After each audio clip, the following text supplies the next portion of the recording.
Life is beautiful, you are beautiful.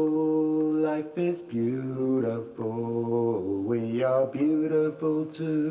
Excited to have you, David Bronner. And I actually, like I said, I made a list for the first time because you are a modern day superhero, you and Dr. Bronner's soap. So I just kind of want to No, back intro at you. Yeah, and intro you into what you guys are doing and what you stand for. And Dr. Bronner's stands for and supports fair trade, wage equality, regenerative organic agriculture, animal advocacy, drug policy reform, and other causes committed to ensuring social justice and environmental sustainability, as well as you've donated over $1 million to Oregon's psychedelic efforts to legalizing psilocybin through the Yes on IP34 campaign, and over 5 million to MAPS. You've been super generous with Decriminalize Nature, and just loving everything that you're doing with the Heal the Earth campaign, as well as All One. And just really excited to be able to talk to you, man. So thank you for coming on. Yeah, likewise. Thank you, brother, for everything you're rocking. So. Oh, of course, of course. Yeah. So we met. What was it? Probably maybe back in November, October, in and around that time on my journey, and just kind of. I think it was through Kevin Matthews and Spore, and we just linked up. I told you my story, and ever since then, you've been just super supportive of not only the things that I've been involved in, like Decriminalize Nature and Decriminalize Nature Chicago, as well as the Heroic Hearts Project, and supporting the filming of a documentary that I'm now editing, to a whole host of other things. So why don't you introduce yourself to my following and tell us a little bit more about why Dr. Bronner's feels so passionately about advocating for the things you do and supporting the things you do and putting real money, time, and effort behind these things. Yeah, right on. Yeah, so my granddad, Dr. Bronner, was a third generation master soap maker. He grew up in an Orthodox German Jewish family. His grandfather first started manufacturing soap in the basement of their house in Laupheim, a small southern German town, in 1858. By the time my granddad came of age, his dad and two uncles had expanded the family business to basically become one of the largest soap manufacturing operations in Germany. They had a factory in Heilbronn, so another factory much bigger in Heilbronn, another southern German town. And that's where my granddad grew up. And my granddad was a pretty intense guy, just from day one. And he was apprenticed in the guild system of the time and earned his master soap making cred, and had a lot of newfangled soap making ideas, and also was very politically active. He was very Zionist and was clashing with his dad and uncles a lot, just kind of generationally. They kind of didn't like him mixing politics and soap, just wanted to kind of keep it a little simple.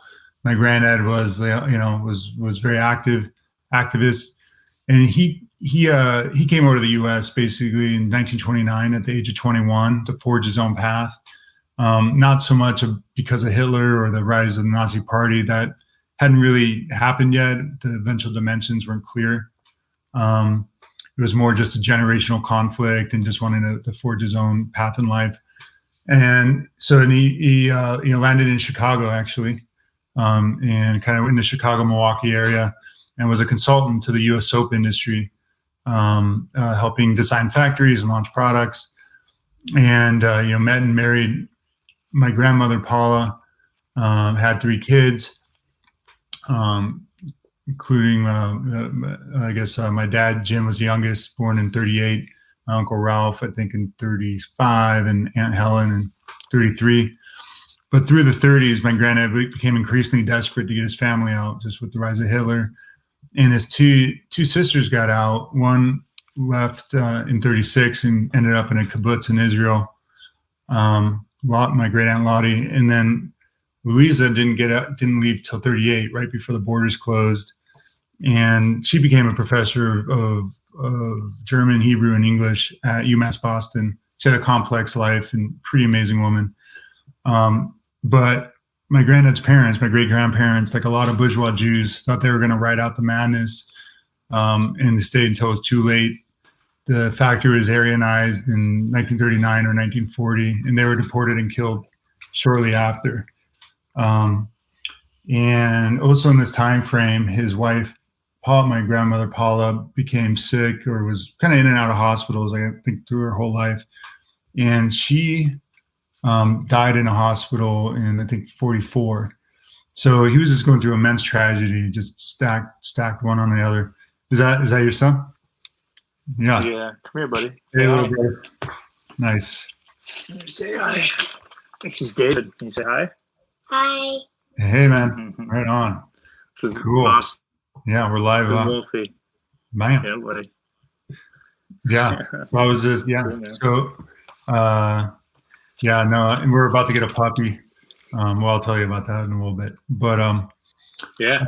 yeah, so, long story short, my granddad was going through immense tragedy, and somehow in the midst of it was also having these huge mystical experiences and insight that, all the faith traditions were pointing at the same divine source, when they weren't taking themselves literally and making idols out of their beliefs and killing each other, that they were all pointing at that same mysterious divine source that we're all children of, that same love and light. And that if we didn't realize this transcendent unity across religious and ethnic divides in a nuclear armed world, that the next Holocaust, we're going to all perish. And he felt originally called to go forth and to spread his peace plan. He felt like if we didn't, get it, this is the time, the Cold War and nuclear annihilation was imminent. So he basically parked his kids in a series of foster homes while he went off to save the world. And supported his kids financially, but was kind of checking in and out, but was mostly just 100% on his mission, and was going around the country, lecturing on his peace plan, while also at the same time selling his soap based on his natural family Carcillo soap recipes. And our family had been supplying all the public washrooms in Germany, the Zeppelins. Like my great aunt would tell me a story, like, yeah, when the Zeppelins would fly over, they go, that's our soaps up there. That's awesome. And so the soaps were kind of out of fashion in the post-World War II era. This was better living through chemistry, this era of plastics and petrochemicals of all kinds, and better living through chemistry and synthetic fertilizers, this huge turn that our society took. And my granddad was an early ecological visionary and kind of saw the danger of kind of moving that direction, and that we needed to live a simpler life, closer to the earth.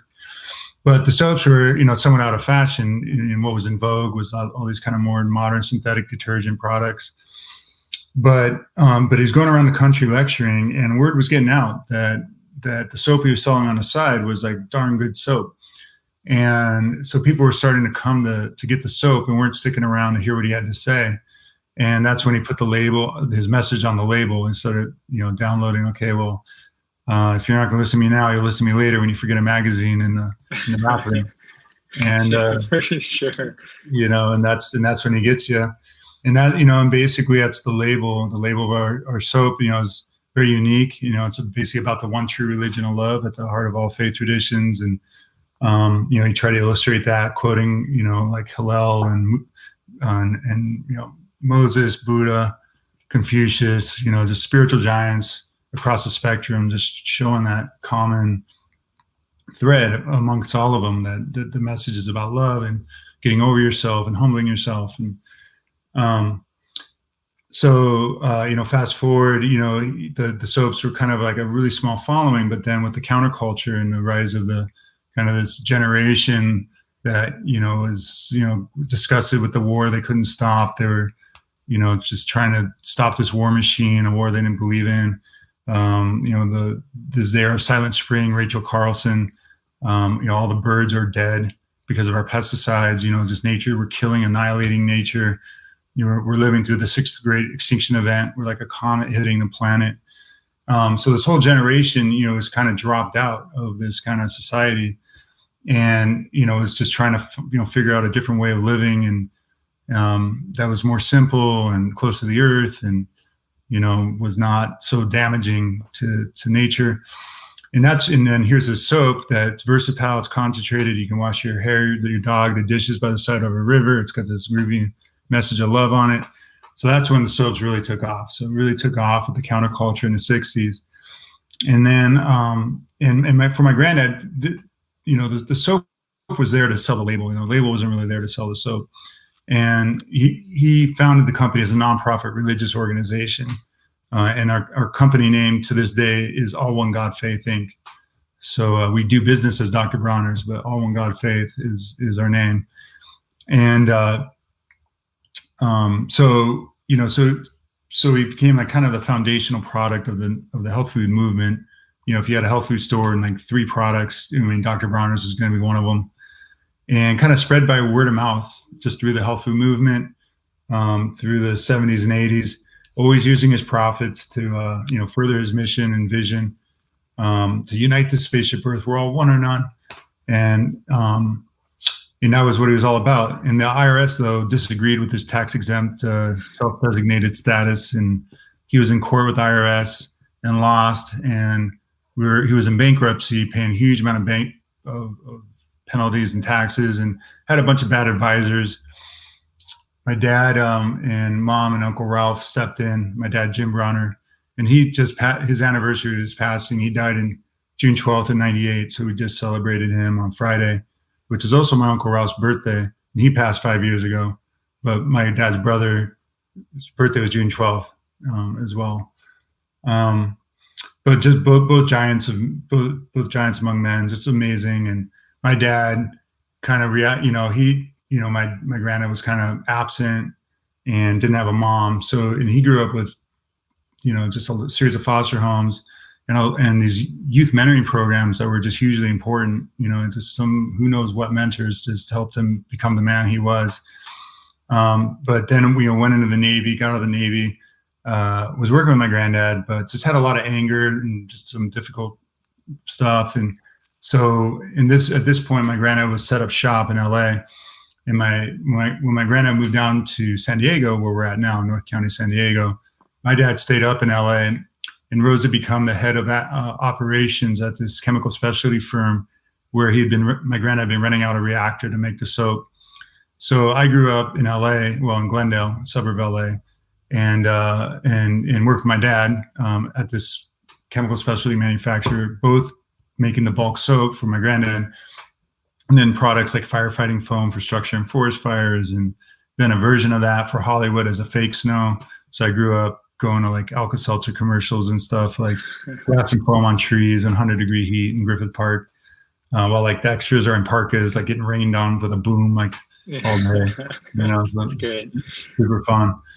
But then my dad, my granddad got, he had Parkinson's, and he kind of was slowing down, and him and my dad like kind of really, worked things out, and my granddad got calmer because my granddad was a very intense guy, and then growing up as a kid, I was like, didn't really get it. For my granddad, it was hugely important that his grandkids understood the moral ABC. That we must unite the spaceship Earth as Moses, Muhammad, Buddha. It's like, I'm like, whoa, okay, and really selling over my head. And that he was just coming from the mountaintop all the time. But kind of calmed down later in life, and him and my dad, got a much better work, relationship, personally, professionally. So my dad and Uncle Mom kind of took the reins in the early 90s, and were running it alongside my dad's other business. He'd formed another business kind of focusing on the foam, fake snow foam. And and so it wasn't, and was doing great things. Bronner's was just kind of cruising in the 90s, and my dad and mom put some really good employee practices in effect. And then around this time, I went to Harvard, went to college in 91, graduated in 95, and somewhere around 93 had my first mushroom experience. And that, and I've been raised Christian. Like my dad was basically agnostic. He didn't really want to have much to do with religion. He made sure we said the Jewish prayer in Hebrew and English, the central Jewish prayer, which is, Shema Israel, Adonai Eloheinu, Adonai Echad. And that's my granddad's translation was, "Listen, children, eternal Father, eternal one." But traditionally, it's, "Hear, O Israel, the Lord your God, the Lord is one." And it's about the oneness of the divine, and that God and creation are one, and we're all one. And, it's super beautiful. But I was raised Protestant, going to church as well and saying Christian prayer. And but around when I was 13, I kind of lost my faith. I was like, well, if God so loved the world, like, why did he send his one only son to this one spot? What about the Chinese? What about all the planets? And so by the time I got to college, I was a biology major, and I was getting a whole download in that realm of like, kind of, it was very reductionistic science, like all human consciousness is just an adaptation to survive, evolutionary theory. And, consciousness is just an epiphenomenon, a physical process, and not too special, nothing too special going on around here. Nothing there. Yeah. Nothing there. And just getting discontent with that. And it was a football player, and then was playing rugby, but was kind of transitioning out of alcohol culture. I had a couple roommates who like to smoke cannabis, and I was realizing, it's way better just getting high with Dan and Ed and listening to music and rapping out and going deep with each other than getting drunk at the bars every weekend. And starting to like really transition, and then seeing people in college, just like studying their lives away to go into like whatever job, and just, I'm just like, what is the game? Get the title. Yeah. So this all sets up my first mushroom experience. And I remember like looking down on my arm, I'm like, what does it mean that at a quantum level, there's no difference between me and the world? Like, I'm like one with this one energy. And when I eat and I poop, the world's like pouring through me. Like, I'm not even the same stuff month to month. I'm not the same blood. I'm just, I'm just like a river of energy, one with the world. And the world is alive. It's not this dead matter out there. It's totally alive, and I'm part of it. And just had that first unity experience. And I didn't super connect it to my granddad yet. And it wasn't until after college, I was in Amsterdam and intersected the 8th annual High Times Cup. I'll show you oh shit. You know what? I don't have it. I have the Alex Gray poster. It's this rad goddess ganja lady. Nice. Yeah. Alex is great, man. Yeah, he's super dope. Send me a snapshot of it, and we'll put it into this for sure. Yeah, totally. And if you want to edit this story down a bit, because I've been going on a while. No, man, not at all. Not at all. This is one of the most interesting stories I've ever heard. So please continue. Cool. Right on. So that, I intersected the Cannabis Cup. I had a Euro pass, as my graduation present. I went to London, then I went to Amsterdam, and I'm like, Amsterdam is so awesome. I got into the squat scene. I was very international, artistic, and activist. Kind of the center of cannabis culture was in Amsterdam at the time. This is 95. It was the height of the drug war. Prop 215 in California, the medical marijuana hadn't passed. That was still a year later. And just met amazing people, including in my squat was a couple members of a church called Our Church that had formed in Arkansas in 1993 with cannabis as their sacrament. And they're making a First Amendment constitutional challenge to the drug war. And, in 93 in Arkansas, that wasn't going to work out. And the feds busted them up, and a lot of them were in jail, and like a couple of them had gotten out, and they were in my squat. And then these super rad, peace loving, hippie, vegetarian rad cats. And, and I was going through this huge awakening, and I was like, cannabis had been fun. It was great, but, still like kind of in this, I don't know, kind of gray area for me, whatever it was. But now I started to really appreciate it, that this really is the sacrament of our people, and the drug war is, in a sense, a religious war and the sacrament of my people. It's been, cannabis prohibition was a weapon to go after the counterculture and people of color before that. It's just how the drug war has been weaponized to go after people that's authority. Yeah. And that's where like the whole awakening was starting to happen for me. And then I had just some massive psychedelic experiences that just, on LSD and MDMA that just blew me to smithereens. And I died 5 different ways in low light. And, holy shit, and my granddad's right, instantly like, wow, what, love and light is at the heart of reality. That is true. And I remember coming out of one of these experiences. I mean, they were gnarly. I mean, it's not easy to die, and just going through it like a couple different ways. And but then you're just being in the love and in the light, and ego death, not like literally dying, but right. thinking I was, and then when coming out of it, and then I'm like, hey God, like, wow, okay, holy shit, in the midst of all the suffering and absurdity, this is the deal. But then but why? Like, why, why is, right now I'm dancing in this club and there's people being raped and murdered, like right now, like what's up, and then I was microscoped. I was in this like hot cold game with my soul, and like, I was like just microscoped to nothing. And then it was like the self of all, like just being, beyond imagining, just all beings doing every which way of loving and hating and just all of it together, sacrificing and dying and reborn, and just on such the mega, like I am that I am, just level of self, and just, just humbled, like smashed before it. But then seeing Jesus, like just kind of stepping up, all calm, just compassionate, not trying to explain it, not complaining about it, just stepping in. And I'm like, dude, I want to be like that guy, man. I want to serve. I want to get down. That's the way. And, and pretty much dedicated my life at that point to service and figuring out how to make the world better. And in particular, integrating cannabis and psychedelic sacraments as fast as possible, just to help people have that experience that I had, and realizing that there's many paths to this, but right. That for a lot of us, these are just huge. And especially when you're busy in a very confused society, they're such powerful tools of awakening and healing and compassion. And so, just radically reorientated my life. I adopted a vegan diet. And like these hippie, I was wide open, and I realized I got a knife. When I go to the store, I can kill a cow, or I can cut down some vegetables. I'll just do that. And fast forward to today, I mean, we're actually in solidarity with high-level pasture-based farmers who raise their animals on pasture and do it right. And, the animals live a life worth living, and their last day is quick and humane.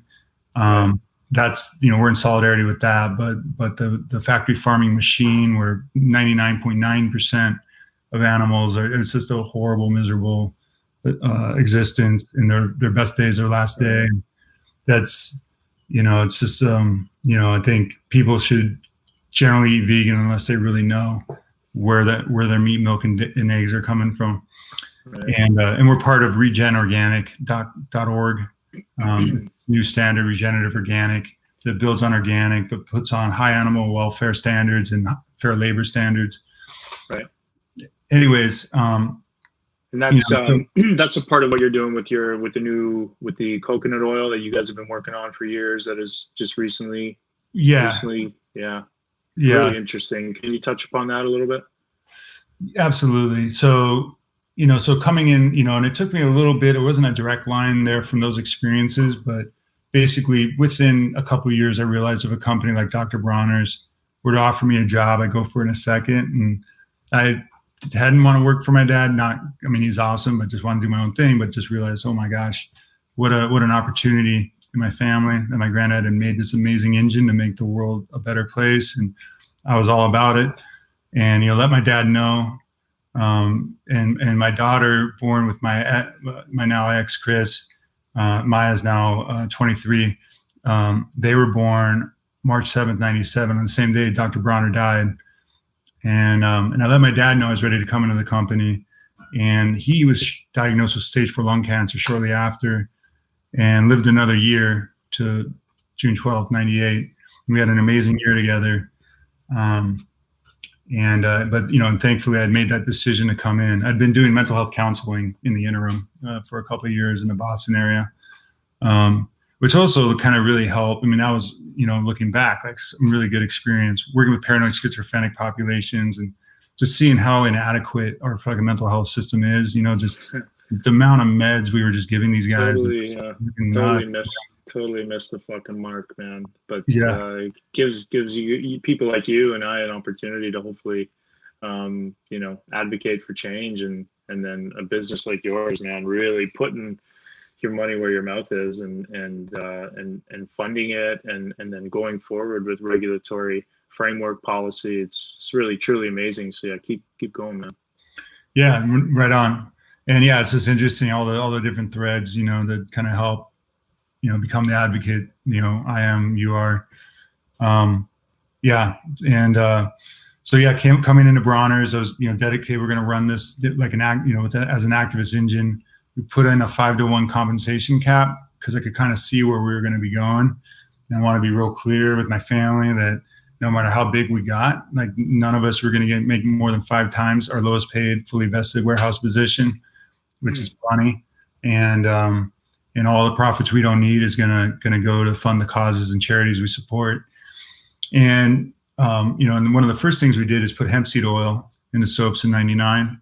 And hemp seed at the time was like, now it's like, who cares? It's not controversial at all. But back in 99, man, it was like a big move, to put hemp in your products. And it was at the nexus of drug policy reform and sustainable agriculture, which, is kind of a seed of both passions.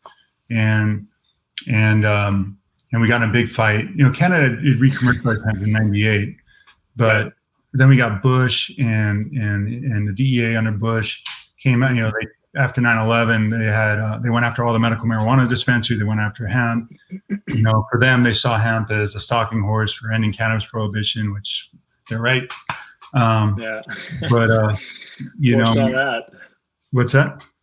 I said they foresaw that for sure. Yeah, they saw it accurate. We all, my joke was, because we always played it straight, that, like, well, yeah, some in our coalition, like me, are in favor of ending prohibition. We've got a lot of conservative farmers that don't, really are not about that. And we're just about, as an organization, cannabis cultivars for fiber and seed, non-drug agricultural cultivars. And that really was highlighting the most absurd overreach of the drug war that would schedule a non-drug agricultural crop as a Schedule I substance. I mean, it was just a way of highlighting how absurd and hysterical the drug war was. And and when a reporter would ask me about it, I'd always give her like the official line, but the unofficial line was, no, get this right. This isn't about marijuana. It's about LSD. And, that's the end game. Mm-hmm. But, what did you do? What did you do outside of the White House? Yeah, well, so first we fought DEA and we handed them the first loss. So in 2001, they came after us and we were in court in the Ninth Circuit Court of Appeals in 2001. And February 6th of 2002, we were supposed to dispose of all of our inventory or become like Schedule I drink, kingpins with all our hemp inventory. And February 6th is Bob Marley's birthday, and which I didn't know till later. But on February 5th is when the court backed DEA down. It was the first time we got the court to back them down, and then had a series of victories that culminated on February 6th, 2004. And that's when we got a clean sweep of the court declaring hemp food and products legal. But we still couldn't grow it. We still couldn't farm hemp, even though we had a large market for hemp in the U.S. And we were basically handing this market to the Canadian farmers, the Chinese, the European farmers. It was ridiculous. And, we're fighting under Bush and then finally we got Obama and we're like, all right, we got Obama. And like, he's promised to base policy on reason and science. And, we expected to have hemp farming, within a few months. But then we're getting into like 2009 and nothing's happening. It's the same drug warriors are in place as under Bush, driving policy. And, and he was just disappointing us on a lot of levels. And Jack Herer had a stroke. So Jack wrote the book, Hemper Wears No Clothes. And, it's really about the kind of secret history of cannabis that the government had systematically suppressed, but just how important hemp was in the U.S. and across the world. I mean, it was like our second largest crop up to like 1900. All of our, clipper ships with their sails, all hemp canvas, hemp rope, canvas covered. 50,000 uses, right? Yeah, I mean, it was just such a crucial crop, and so Jack really was the one who uncovered that history, and was just a hero. And he would be blazing acid, like doing his like PowerPoint up on the Washington Memorial in like the late 80s. I mean, he was such a hero. It's great. Yeah. And yeah, so on Obama, we're getting really frustrated. We're like, come on, man. And as an Illinois state senator, he'd voted for hemp cultivation like a few times already, Mm-hmm. So the first thing we did in 2009 is get some ceremonial shovels and dug up the DEA's lawn, their headquarters in Arlington, and dug up their lawn and planted hemp seeds and invited all the media out. And like all these cops and police and DEA agents were there, and they're trying to like intimidate us out, because they don't want to arrest us because they know that's just going to make a shitstorm of media. And we're like, no, we're going to keep planting hemp seeds. So like for half an hour, dude, we're like planting hemp seeds on their lawn. These shovels that barely work. They're like ceremonial shovels. And so they finally arrested us, and it was just awesome. I just had like, we got this Washington Post like front page story, and we exactly what you wanted. Yeah, exactly. And we just had uncovered that the USDA's own hemp farm was the Arlington field, and it was where the government grew out all the different hemp varieties that, like, for example, they even restarted hemp farming for World War II. There's this whole hemp for victory when our hemp supply got cut off by the Japanese. And so anyways, the government's own farm is where the Pentagon is now cited, is like, that's where the government grew hemp. And so we got this awesome Washington Post story about all of it. Nice. And then in 2012, now we're like, it's like Obama's fourth year and like still nothing, And so then we, to kind of raise pressure, I strategized, okay, I'm going to harvest hemp in front of the White House in a cage. So the cops can't get at me, and we put jacks on. So we jacked up so that they couldn't just tow us away, and got like really burly locks. And you come in there with a PA, like with some hemp plants, harvesting hemp seeds and making oil and like making toast and yelling at Obama and everyone who listened about like, well, why are you making my family send hundreds of thousands of dollars to Canadian farmers in the middle of the worst recession ever? Like, this makes no sense. You voted for hemp farming, and like had this big sign, Obama let farmers use hemp. And I was in there for a few hours, harvesting hemp, and I was in there a lot longer than I thought. I was like, it's steamy in there. Yeah, because the cops couldn't get me. They didn't have the tools. But finally, called the firefighters out, and they had a huge saw, and they like sawed through. And if you Google, like, I don't know, hemp harvest White House. Some of those images are dynamite. Yeah, and just like kind of the tradition of civil disobedience, and just to change unjust laws and practices, and that's that's what makes this country great, and I think like a lot of times people, they think like, oh, it's reflexive, like kowtowing to police and the military and the flag, and it's like, oh, that's what we got in common with every other totalitarian state. What's different is our control of police power and our tradition of protest. And like, our country was founded, it's like for like, the 1%, the white guys that had 40 acres of land, they could vote, and Thomas Jefferson, without blinking an eye, says all men are equal, and he owned slaves, and slavery was an institution. And, and then we fought a war and freed the slaves, but then we got Jim Crow, and we got the whole segregation, and then we got the civil rights movement, and that like finally ended Jim Crow and segregation. But then you got Nixon and the drug war, which is basically a code of, race. Now you start speaking about race, but in code against criminals. And then you wage the drug war inside communities of color, so that now we have less than 5% of the world's population, but over 20 or close to 25% of the world's prison population, primarily Black and brown people. Right. And, but now that's, now we see the civil rights movement kicked off here again in such a massive way. And in reckoning. Yeah, and Trump, you get Obama, right? Another huge thing. Wow, we're fucking awesome. And then we get fucking racist Trump playing the same race baiting shit. But now the reaction to Trump is shit. Now we got Black Lives Matter, and like now I feel like we're finally ready to make some real change, and it's super exciting. And so that history of civil disobedience and protest and making the laws better and expanding rights for more and more people. That's what makes America America. And it's just. And so it was cool to like kind of step into that and experience a little bit of it. Luckily I'm white, I'm privileged, I could do that shit, and like, get a day in get jail. shot down. What's that? Yeah, So right. they don't get shot down. Yeah, 100%. Right, and that's just man. like it's so yeah, and I just got some 40 hours of community service. It wasn't too bad. Right. But yeah, to that question about coconut. So hemp was also got us excited about agriculture. It's like, it's a sustainable rotation crop. It grows like a weed. You don't need a whole lot of pesticides and weed killer to grow it. But after a while, I realized, like most people, that hemp's great, but it's not the solution to every single one of the world's problems. And actually, what it's symbolic for is not so much hemp itself, but more of a method of agriculture, what we can now call regenerative organic agriculture, that is about management of every crop. Every crop can be grown in a regenerative and organic way, or it can be grown in an industrial degenerative disaster way. Right. And there's nothing. Hemp can be grown in a really bad way, and often is, unfortunately. But the philosophy is like, how do you replicate nature? When you look at a forest or any wild ecosystem, it's completely self-regenerating. There's no external synthetic inputs. There's not a huge amount of synthetic fertilizers and pesticides.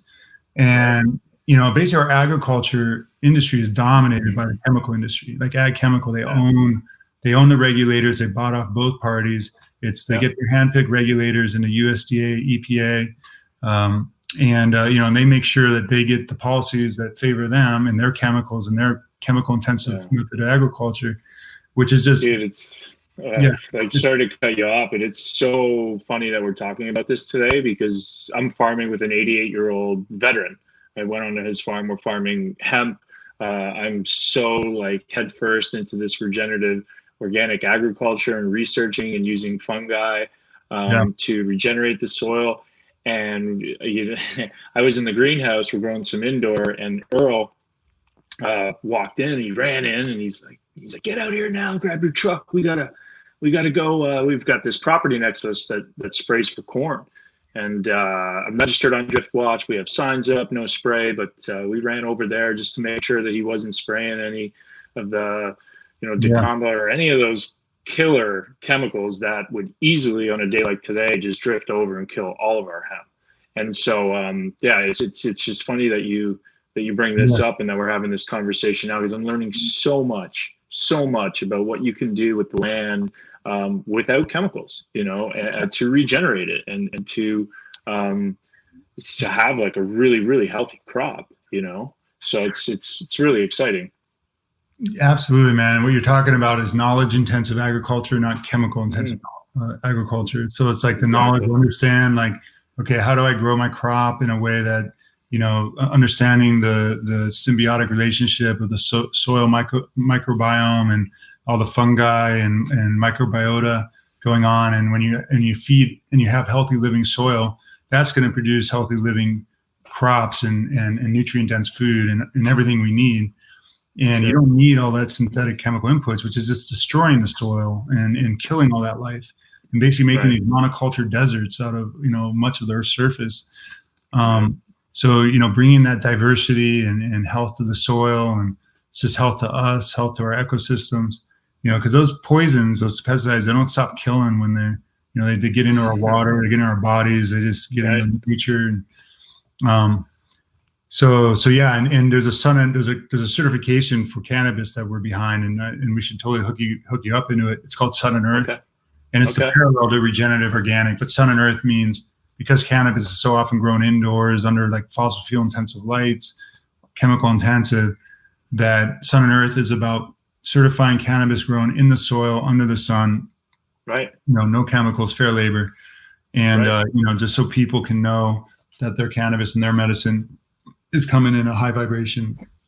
And that's the biggest thing. That's the biggest thing right there. You just mentioned it. And the reason why I take videos every day and why I show my following exactly how I'm growing the medicine that I'm bringing to them through Made Plant Health is I just want to be so transparent with what's going on at this farm and what we're doing. And so that people can know exactly where their medicine's coming from, with COAs on seed to flower to batch, with USDA grown fungi, mixing, melding the CBD with the medicinal mushrooms, as you know, is what helped me regain my brain health, among other things, among microdosing psilocybin and some macrodoses as well. But to be able to do that and share that with an 88-year-old veteran who's trying to revive his farm is like the best thing ever, man. I watched Earl hop on his tractor today, and he's like, "You want to see what 1949 looks like?" And he's going cultivating on this tractor from 1949. His dad owned the farm. He's been there for over 100 years. Just unbelievable history, you know. So I feel really blessed on this journey to have met people like him and talk to people like you.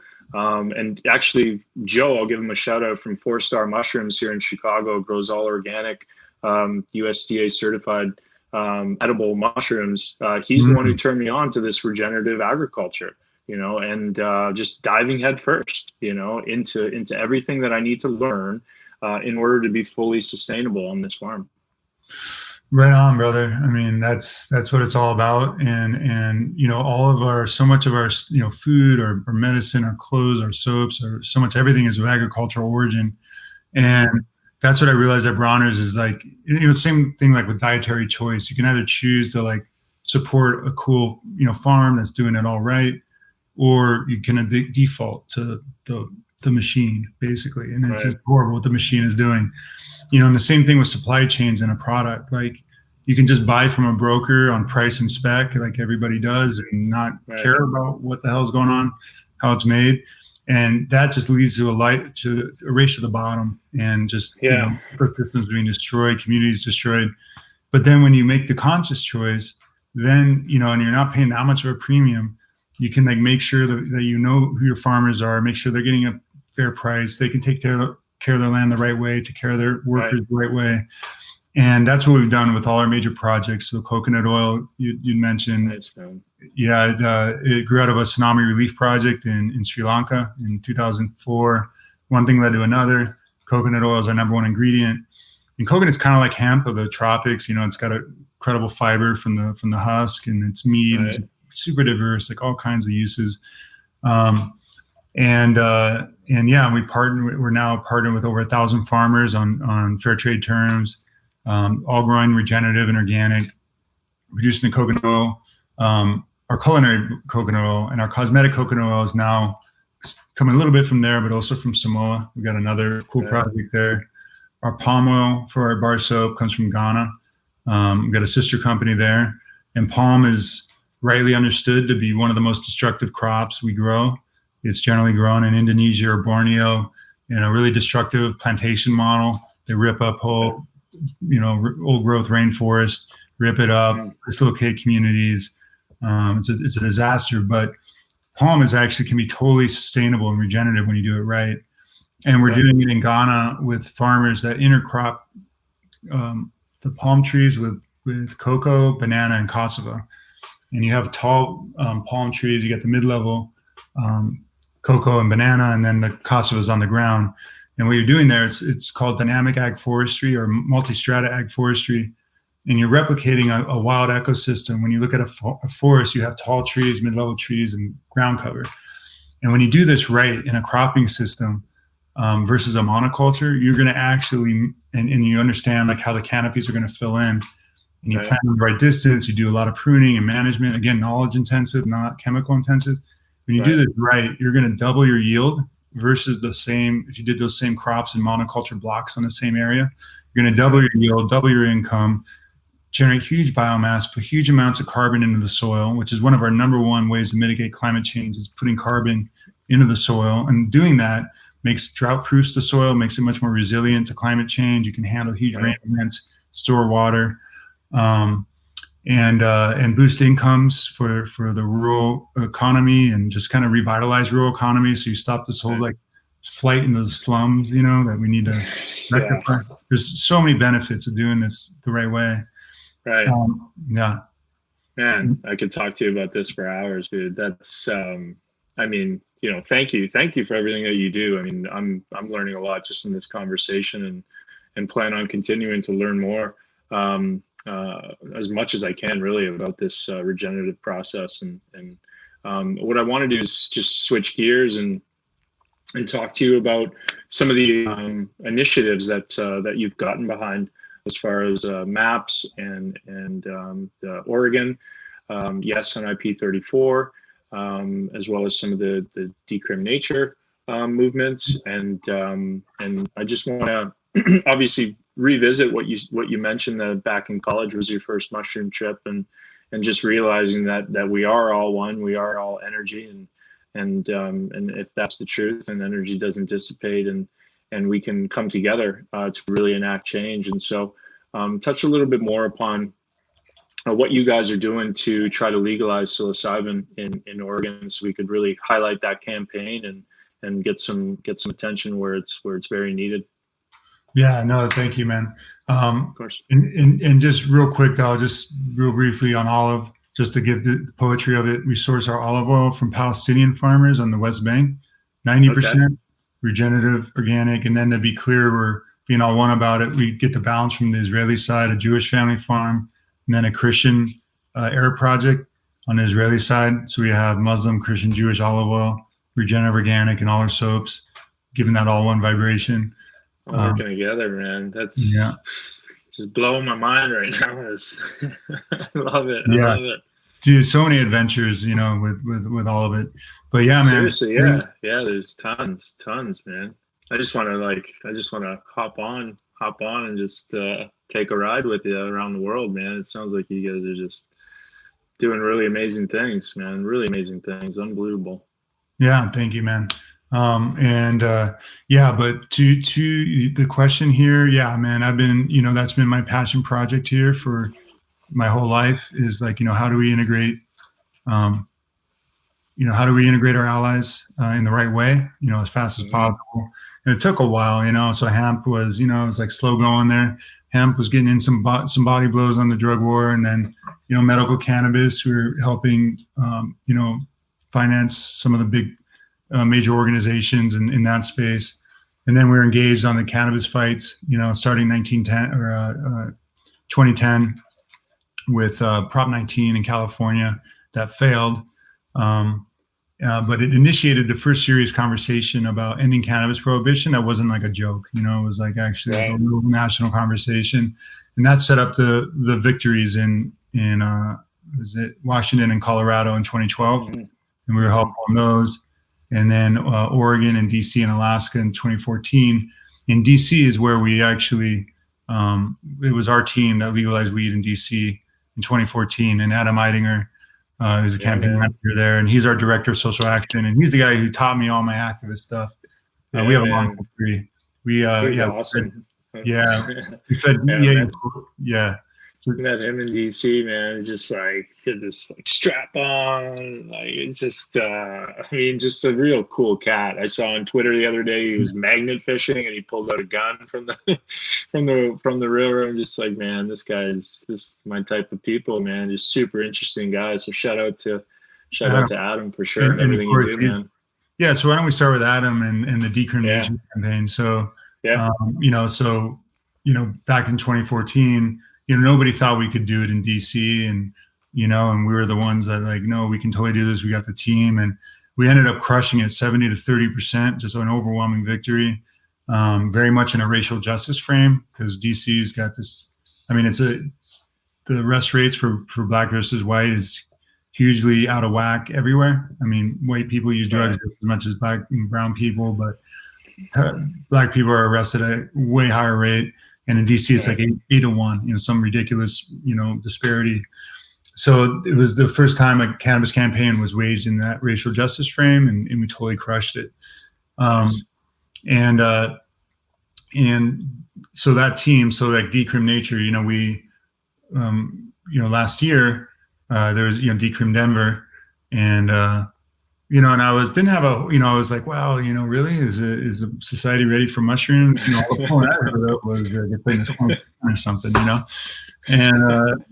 but we're kind of like, and I was going through a lot and myself personally, but we donated 10 grand to kind of help them, and not necessarily expecting more than just sparking a real conversation in the culture, and but then lo and behold, there's some miraculous come from behind victory on my birthday, May 7th of last year. They pulled it out. Kevin Matthews, Buffy team.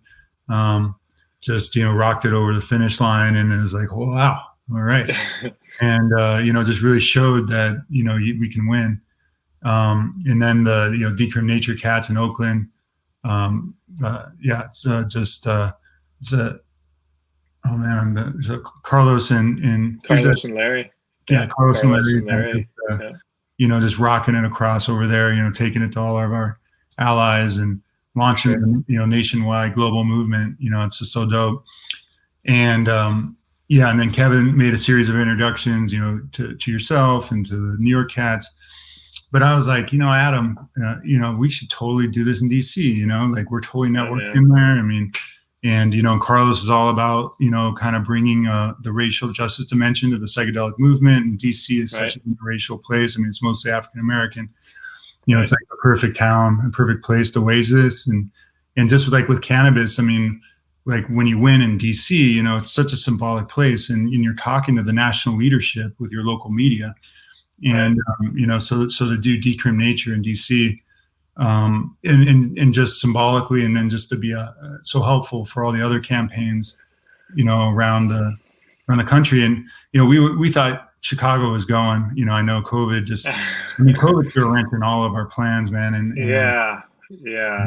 but hopefully as soon as it opens up, we had two dates on the book. But I think it gives us a little bit more time to kind of reconvene on the education piece and really get this information to the 49 other aldermen so that they're really prepared to when we go to the Human and Health Committee. Shout out to Melissa Lavasani, who we had on the podcast as well, who worked hand in hand with Adam in an effort to get DC decriminalized. So it's going well, right? They've got the mail-in program going. So. Oh man, it's nuts right now. And so, shout out to Melissa. So, that was the first thing, was talking to Kevin and Adam. And it's like, okay, well, we need somebody who's not Adam to lead this, because he's kind of known as Mr. Weed. And Melissa stepped up with her incredible story of healing severe post and antepartum depression with ayahuasca and mushrooms, and just, high level city official, and just really wonderful spokesperson. And they've just got an amazing team. And COVID, man, that's thrown a wrench. But now we're mailing 220,000 likely voter households a packet. And it's expensive way to qualify a ballot measure. But the way we're looking at it is, we don't have to. Once we do this, we don't have to do anything after, because we've done all the education we need to do that you would usually do at the end of your campaign. We're doing all now. Like, everybody's getting educated. And we're already at 50%. We expect by the time this whole signature gathering process is done, talking to every single voter like we are, it's going to be north of 60%. And it's like, not that we won't, still do stuff, but it's going to be pretty much one. So, but there's no guarantees that we're going to qualify, fingers crossed. There's a lot of hard work. In fact, I just talked to Kevin earlier, and Adam. Okay. Kevin, you got to mobilize your team that qualified for Denver. Almost, buddy. Yeah. So we're going to get a team from Denver out to DC to help on the street. Nice. We just need to be kind of all hands on deck kind of thing. And they, of course, got the experience of doing it. Taking a lot of notes, man. Taking a lot of notes, learning from you guys in that campaign to implement some of the educational things that you guys have done here in Chicago. So we're going to be rolling something out here pretty soon. And thank you, man. You and Jesse, Jesse Gould from Heroic Hearts Project, and Wiley Gray and Marcus and Amber Capone from Vets. They're doing ibogaine therapy for former, Special Forces, SEAL Team 6. Jeff and I, but you guys all showed up at that crucial Board of Elections meeting that, we barely, that was make or break. We got this thing over that key hurdle. So that's like a team effort, and that was awesome.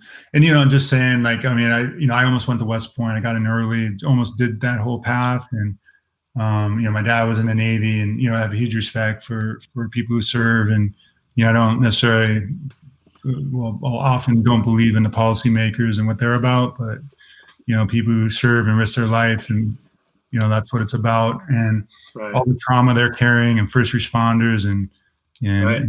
highly traumatized populations, all our marginalized communities that have been discriminated against, and are carrying so much trauma. That's what this medicine is about. I mean, modern pharma is completely inadequate to deal with these like deep malaise, these deep traumas we're all carrying, ricocheting down the generations, that we're carrying. And that's what these medicines promise. And that's the healing.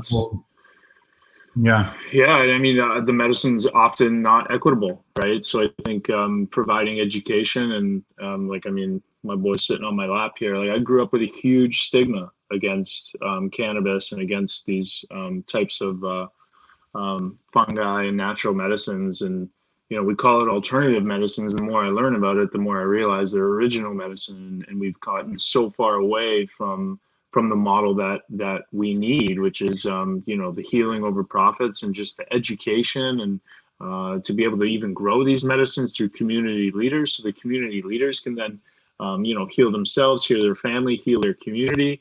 It's just such a really amazing way to think about everything moving forward. And then you're not stuck in the big system. And really you're just taking your power back and recognizing yourself, creating that relationship, and healing, man. It's like that's the number one thing. What is that? Football guy? Yeah. Nice. Right on. Yeah. Yeah, man. So that's the biggest thing. Like, even just teaching this little guy, man, who's sitting on my lap, just farming, sustainability, and he won't grow up with that stigma. He'll know what the good medicine is, and if he needs to take it for whatever reason, then he'll know where to get it. He'll know how to grow it. No, 100%, man. And it's more like these indigenous ways of healing and knowing and relating and being, that we've lost touch with. Like, we kind of scorn that, like the indigenous, they're the most marginalized of the marginalized here, and they hold the secret healing that is the disease of the colonial Western mindset. Like, we're alienated and disconnected from nature, from each other, from ourselves, and that's the medicine that's going to heal us in those ways, and they're carrying it. And I think just that to be aware, like, on the decriminalized nature movement, we've heard from the Native Americans, and that peyote to be careful about, and respect that there's the wild peyote gardens are in a state of collapse, and that San Pedro is the non-indigenous source for mescaline and healing for people, and that's an important awareness to bring into the conversation. And Iboga is also really hard, like Iboga is pretty much in a similar situation. So I think mushrooms, ayahuasca, that's in San Pedro, these are like kind of the natural medicines that, until we can figure out cultivation models for Iboga and peyote, those are, kind of, you got to be careful about those. Right. Yeah, we've actually, in Chicago, we removed peyote at the request of some of the indigenous tribes here, and just use cacti. So to your point, it's great bringing that up.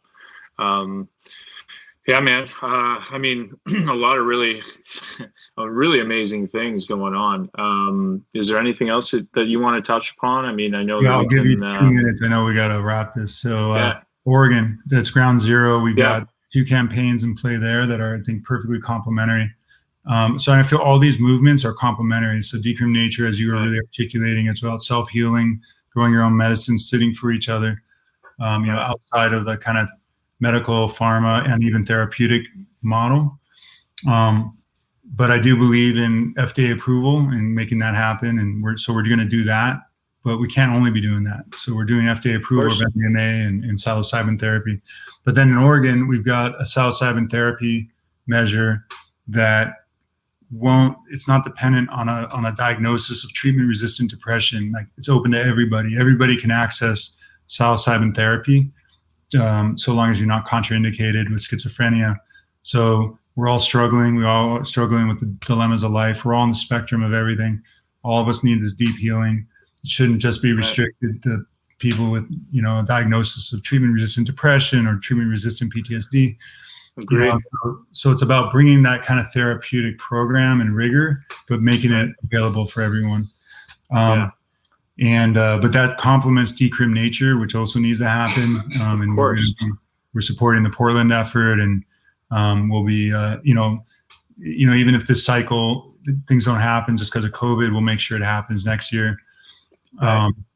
We've, me and you have touched upon this. It's about getting this healing to as many people as possible, right? And there's going to be clinical models, there's going to be decrim models, there's going to be still underground models. There's going to be lots of models, and I think the number one thing that I love what you guys are doing is you're leading with education. Leading with education and then access. And man, we all deal with these human issues, right? I've said it a bunch of times, and I think that we all need to find natural ways to heal, whether that happens in a clinic, whether that happens, with an indigenous person in a traditional ceremony, or whether that happens in your own house. All of these models need to be explored, and we all need to take a look at them to try to heal as many people as possible, for sure. 100%. And the one other campaign in Oregon, and then, so to your point, the ideal is that we combine all the different approaches into a single campaign in 2022 in Colorado and potentially California. And the final piece and the final kind of policy result and campaign is on ip44.org. It's broad-based Portugal-style decriminalization of all drugs, treatment, not jail. Let's end mass incarceration. It's the main form of racial control, case control in our society. The way it's weaponized inside communities of color, the way it's waged and targeted against people of color. Addiction is a disease. It's not, we don't throw alcoholics in jail. We get them treatment. People who are addicted, we need a compassionate treatment-based approach, and that'll just do wonders across the board. And then what's better for substance use disorders and alcoholism than psilocybin therapy? So we're putting both campaigns forward, and so that's going to decriminalize low-level drug possession, still criminalize high distribution of hard drugs and cells, but decriminalize at the lower level, and stop filling our jails up with nonviolent drug offenders, get them the treatment they need without ruining their lives further. Also, it's taking tax money from marijuana to expand housing programs and just help people out and get their feet under them. So that, we feel like all of these approaches, broad-based decriminalization, shifting to treatment, not jail, bringing in psilocybin therapy at the same time to help people, get over those destructive patterns of thought and behavior and addictive behaviors. I mean, that's all one approach. We need to bring it all together.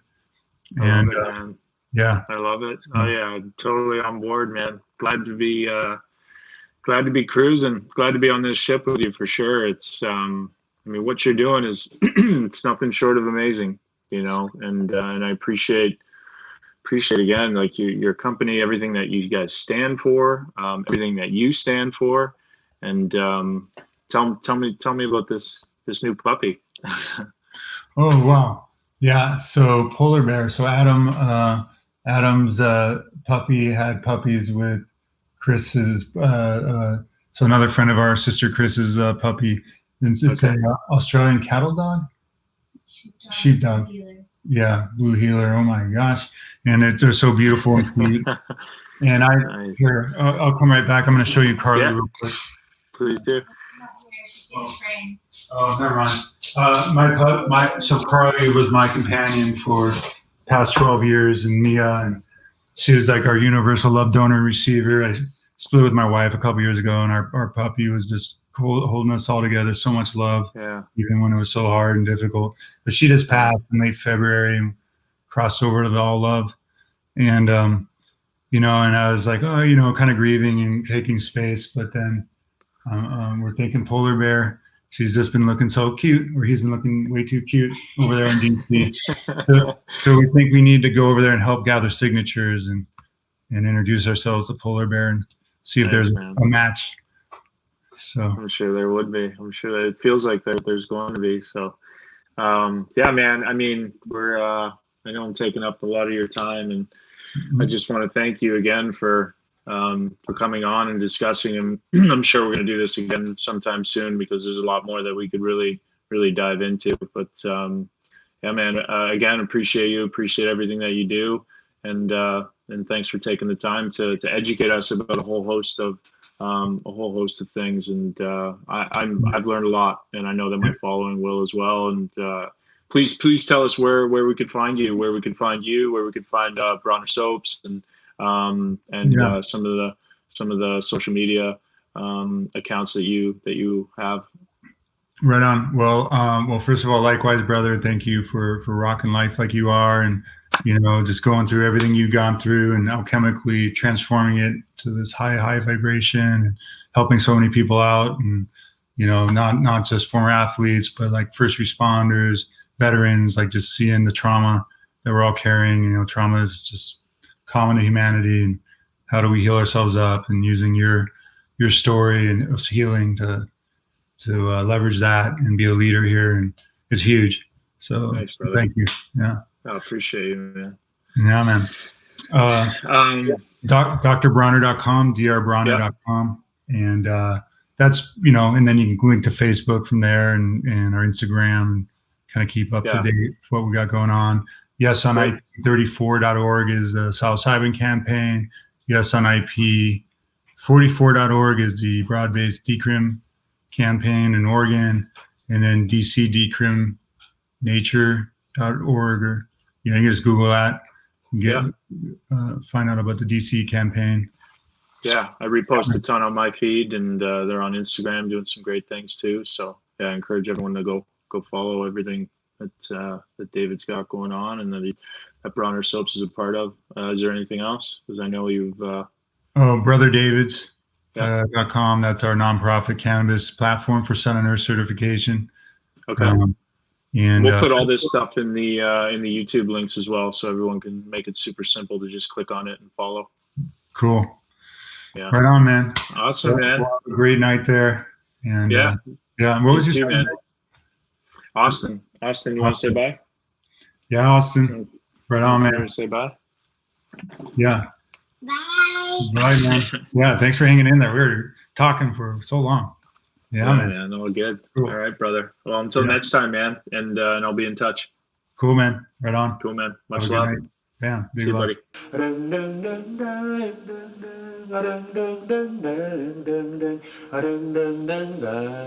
Buddy.